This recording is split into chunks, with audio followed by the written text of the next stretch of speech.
माय माऊली नमस्कार. विविध कथासार ग्रंथमधून महान ग्रंथ जैमिनी अश्वमेध कथासार भाग 5 अभिवाचन करत आहे. श्रवण केलं तर नक्की प्रतिक्रियेत हरे राम हरे कृष्ण लिहा. अध्याय 10. कृष्ण भीम थट्टा. बघूया. कृष्णाने आपल्याकडे अजिबात वळून पाहिले नाही व तो मोठमोठ्याने मिटक्या मारित आहे हे भीमास कसे सहन होणार होते. तो कृष्णास गोड उपहासाने म्हणाला, हे त्रिभुवनाच्या खादाडा, तू नेहमी लोकांना नीती सांगतो. अतिथीला अन्नादिक देऊन त्याचे स्वतः आदराने स्वागत करावे.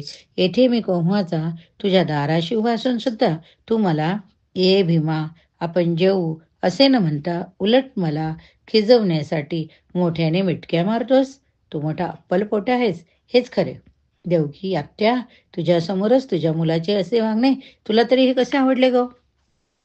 श्रीकृष्णाने मग त्याच्याकडे पाहून हसत हसतच म्हटले, वा, मी तर तुला खरोखरच पाहिले नाही, पण ये आपण सर्वजण जेवूया. मला अजून पुष्कळ भूक शिल्लक आहे. भीमाला अजून खरे वाटे ना. शेवटी त्याने कुंती मातेची शपथ घेऊन त्याला आग्रहाने आपल्या शेजारी पाटावर बसविले. जेवण खाणे व्यवस्थितपणे आटोपल्यावर सुखशय्येवर 2 प्रहरी निद्रा करून तदनंतर भीमसेनाने धर्मराजाचे अश्वमेध यज्ञाचे आमंत्रण साऱ्या द्वारकेला दिले. ते कृष्णाने सांब, अनिरुद्ध, प्रद्युम्न, कृतवर्मा यांच्याकडून भेरी वाजवून द्वारका नगरीतील सर्वांना 4 दिवस कळविले. त्याप्रमाणे श्रीकृष्ण सर्व यादव यांच्याबरोबर हस्तिनापूर नगरीकडे जाण्यासाठी ब्राह्मण, सराफ, सोनार, तांबोळी, कासार, चाटी, कोष्टी, रंगारी सर्व नगरवासी लोक निघाले. प्रत्येकाने आपापल्या घरी वृद्ध, आजारी जनावरे मात्र ठेवली बरं का. कृष्णाने वृद्ध वसुदेव, बळीराम यांना द्वारकेचे संरक्षण करण्यासाठी ठेवून बाकीचा सारा परिवार आपल्याबरोबर घेतला. अश्व, गज, बैल, हुंट, गाडे, मेने, रथ, वाहने सर्व हजारोच्या संख्येने होती. तरी सुद्धा त्या परिवारात अतिशय उत्कृष्ट प्रकारची शिस्त होती. खुद्द कृष्ण एका शुभ्र घोड्यावर बसून सर्वांच्या मध्यभागी चालत होता.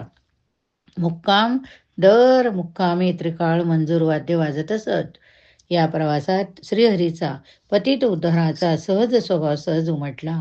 द्वारकेबाहेर पट्टा दुपार झाली होती तेव्हा श्रीकृष्णाचे कुंटीन आडवी गेली. ती सुद्धा आपल्या बैलावर बसून हस्तिनापुराला जाण्यासाठी निघाली होती. पण तिचा बैल एका उंटाला पाहून एकाएकी बुजला व ती एकदम खाली पडली. तिला सर्वजण हसले, पण देवाने तिला स्वहस्ते उठवले. एका मेण्यात बसवून तिचा बैल तिच्या घरी परत पाठवून दिला. देवाने तिला आपला धंदा सोडून देण्यास सांगितले. तो धंदा त्या दिवसापासून आपल्या राज्यात गुन्हा म्हणून ठरविला. त्या वृद्धेला उपजीविकेसाठी दरबारातून अन्न वस्त्रादी मिळविण्याची सोय त्याने करून दिली. नंतर एक माळीन सायंकाळी कृष्णाच्या शिबिरालगत दोऱ्यात पाय अडकून पडली. तिच्या साऱ्या माला उच्च मातीत माकून चिरडून गेले. कृष्णाने त्याचे दुप्पट मोल देऊन तिला शिबिरात पाठवून तिच्या संपूर्ण औषध पाण्याची सोय केली. पुढे शिबिरात अंधार पडला. त्यावेळी एक तेलणीची रात्रीची नीट अवस्था न झाल्याने तिचे तेल्याचे सगळेचे सगळे बुधले सैन्याच्या दांडलीत उपटे झाले. कृष्णाच्या कानावर गोष्ट गेली. त्याने त्या सांडलेल्या तेलाचा भरपूर दाम तिला दिला व तिला देवविला व व्यापारासाठी म्हणून द्वारकेहून 10 बुधले भरून तेल परत आणून तिला दिले. देवाची अशी दीन जनांबाबतची करुणाच त्याची खरी श्रीमंती होती. त्याच्या काळी त्याच्यापूर्वी एका प्रभू रामचंद्राखेरीज अन्य कोणीही दिनाचा इतका सहज स्वभावी कैवारी झाला नव्हता. त्यामुळे सारे जग त्याला भगवान की ही पदवी देऊन परमात्म्याचा 8वा अवतार म्हणजे यात काय नवल. खुद्द भीमास देखील ते पूर्णपणे समजले नाही. अध्याय 11. प्रवासातील हास्य विनोदाच्या घटना. चला आता आपण पण हास्य विनोदाच्या घटना बघूया व स्वतः हसूया. भीम श्रीहरीला थट्टेने म्हणाला, कृष्णा, तू कोणाची जातगत न पाहता वाटेल त्या स्त्रीशी संबंध ठेवतोस आणि त्या तरी अशा की स्वतःच्या पतीला पूर्णपणे विसरतात नि तुला बसतात. नावीन, धोबीन, तेलीन, माळीन, अरे कुंटीन सुद्धा तुझ्या नादी लागून आपला धंदा सोडून देतात. याला काय म्हणावे. ज्यावर कृष्णाने म्हटले, तुला जर यावेळी अंगवना असेल, इच्छा असेल, तर कोणतेही स्त्रीरत्न मागून घे. असे म्हणून एका संपूर्ण दात पडलेल्या स्त्रीला तो म्हणाला, दंतहीने या भीमसेनेला तू मार दे. ती म्हणाली, देवा, तुला त्रिभुवनीचा सगळा धुराळा सहन करावा लागतो. अरे स्वपतीच्या ठाई जे पुरुषत्व असते तेच तू आहेस, हे यांना कळत कसे नाही बरे? आणि तूच का, भीम का नाही? तर तू सर्वाभूती सम म्हणजे यथा अन्याय यथा कर्म सामावलेला असतोच. जीवनकला म्हणजेच श्रीकृष्ण असे म्हणतात. एखादे सडलेले रोगी कुत्रे घेतले तरी त्याला जगायचं वाटते का? तर आपला जीव कोणाला नकोसा वाटतो? हा प्रत्येकाचा जीव म्हणजेच श्रीकृष्ण. तो सर्वत्र व्यापून राहिलाय. तसा भीम कुठे आहे? भीमाने द्रौपदी, भामा, ही माळीन, ही पर्टीन असा भेद दिसतो. त्याचे असे बोलणे होत आहे त्याचवेळी वसुदेव त्या मुक्कागाला धावत आला व कृष्णा, तुझ्याशिवाय सारी द्वारका शून्य वाटते आहे रे. चल परत द्वारकेला, नाहीतर मी येतो हस्तिनापुराला तुझ्याबरोबर, असे म्हणू लागला. पण वृद्ध पित्याने मुलाला धीर द्यायचा की उलट प्रकार करायचा, असे श्रीहरीने पित्याचा खरा आशय लक्षात घेऊन जेव्हा म्हटले, तेव्हा वासुदेव पुन्हा म्हणाला, श्रीकृष्णा, तुझी काळजी घेण्याची आम्हाला रोजची सवयच पडली आहे. तू इतर सर्व बाबतीत गुणी आहे खरे, पण धर्माचे जसे जुगाराने भयंकर नुकसान केले, तसे तुझ्या पतित उद्धाराच्या असणाऱ्या चुकीच्या कल्पनेपायी तुझा जरी नाही तरी तुझ्या द्वारकेचा समूळ नाश होईल की काय, याचे मला सारखे भय वाटते. त्यातल्या त्यात दुसरी जात आहे हे मलाच काय, पण सर्वांना माहीत आहे. म्हणून द्वारका सोडून फार तो अन्यत्र दिवस राहू नको. या काळजीचे निवारण श्रीकृष्णाच्या अगोदर परभारे कृष्ण भीमानेच करण्याचा प्रयत्न केला. तो वसुदेवास म्हणाला, महाराज, पुण्यवंतावर, श्रीमंतावर, सुंदर प्रतापशाली अश्वांवर कोणीही सहजच भाळेल. दाट छायेच्या वृक्षाखाली कोणीही विश्रांतीस्तव येऊन बसेल. पण बाबळी, बोरी इत्यादी काटेरी पण मधुर फळांच्या वृक्षावर मेघराजाने प्रजन्म पाडला नाही तर त्याची समदृष्टी ती काय राहिली बरे? तसे श्रीहरीने पातक्यांवर, गरिबांवर, पंगूंवर जर दया केली नाही तर तीही त्यांच्याशी प्रत्यक्ष जीवकलेसारखी समरस होऊन केली नाही, तर मग तो देव कसला व कुणाचा? धर्मराजास जुगाराचे व्यसन आहे किंवा होते, हे खरे असो वा खोटे असो, त्याला तसे आव्हान मिळताच ते स्वीकारावे लागले, हे कबूल करणे भाग. हे त्याने स्वीकारले नसते तर तुम्हीच त्यालाच उघड उघड दोष दिला असता. आता धुतात त्याने राज्य, बंधू, प्रत्यक्ष द्रौपदी यांनाही त्यांची अनुभूती न येता स्वतःच पणास लावले, ही मात्र त्याची फार मोठी चूक झाली.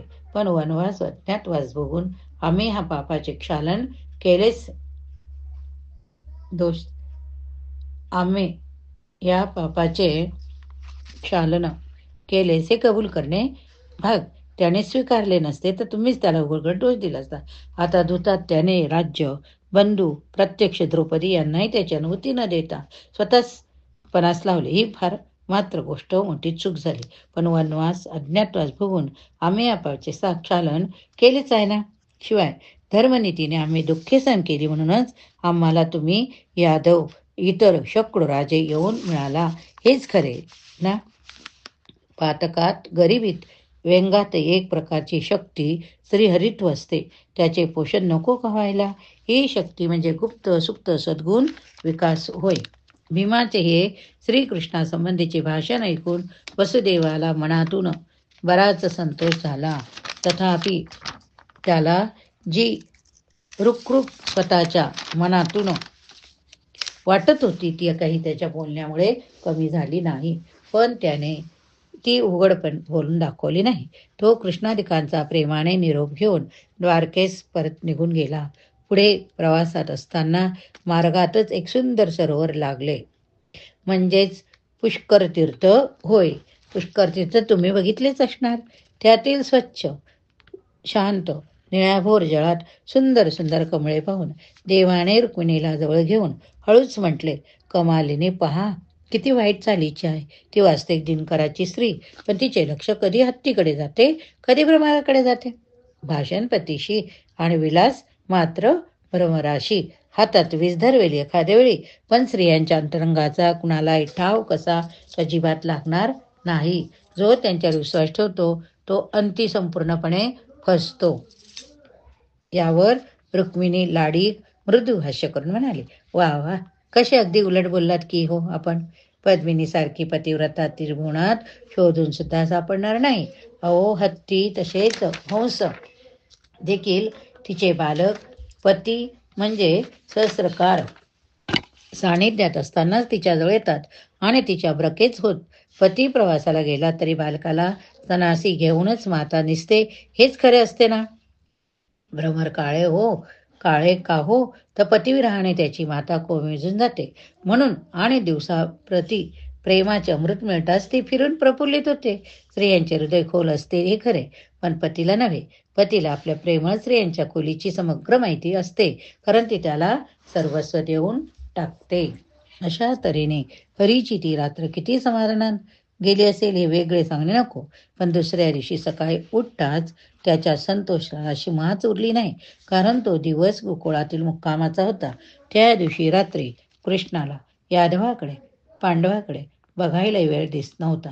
एक संबंध दिवस रात्र गोपिनी गोपाळांचं बालपणचे सारे सोहळे पुन्हा एकदा तेथे केले. ते पाहून भीम रुक्मिणी मनापासून खदखदा हसली, पण जांबुवंतीने आणि सत्यभामा यांच्या मत्सराने नुसता तळपापड उडून गेला. गोकुळाहून कृष्णाने एकट्यानेच तातडीने पुढे प्रयाण केले, कारण त्याला तेथे धर्म कारण करायचे होते. त्या महानगरात प्रवेश मिळताच त्याला याज्ञिक सैन्याची वेश्यागण भेटला. हे तिघे भयंकर लोभी प्रवृत्तीच्या सेवनात जाणून कृष्ण त्यांना टाळीत होता, पण आम्ही घेतो जे ते दुसऱ्यांना देण्याकरिताच असे म्हणून त्यांनी श्रीकृष्णापासून दाणे मागून घेतली व ती गोरगरिबांना स्वहस्ते वाटून दिली. या ठिकाणी हा भाग संपला. पुढील भागात पुढील कथा बघूया. आपण आता प्रवासातील हास्य विनोदाच्या घटना बघितल्या व यज्ञाच्या प्रारंभीच विघ्नांना सुरुवात आता आपण बघणार आहोत. जर तुम्ही श्रवण केले असेल तर प्रतिक्रियेत हरे राम हरे कृष्ण लिहा.